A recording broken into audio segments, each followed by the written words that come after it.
Today, I'll walk you through how to create a Zoho account, even if you're a total beginner or just need a quick refresher. By the end of this guide, you'll know exactly how to set up your Zoho account so you can start using its powerful tools for your business or personal needs. To begin, open your web browser and navigate to Zoho.com. This is the starting point for your account creation process. Don't worry if your dashboard looks slightly different. The layout may vary based on updates or your location. Once you're on the Zoho homepage, look for the Sign Up button.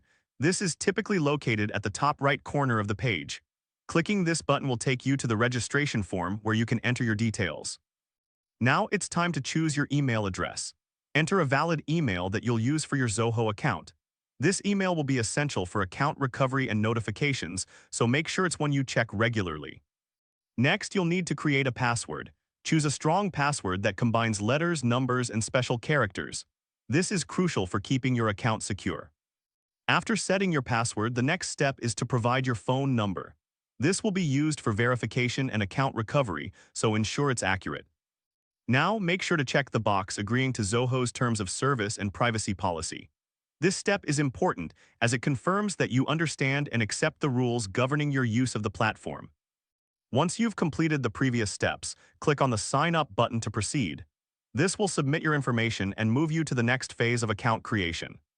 You will then receive a verification code sent to the phone number you provided. Enter this code in the designated field. This step is crucial for verifying your identity and ensuring the security of your account. After entering the verification code, click on Verify. This confirms that you have access to the phone number you registered with. Congratulations, you've successfully signed up for your Zoho account. Now be sure to choose the services you need from Zoho's extensive offerings. Whether it's CRM, email, or project management, you're now ready to explore. If this helped you out, please give the video a thumbs up. If you run into any snags, leave a comment below. Subscribe for more actionable guides. Thanks for watching.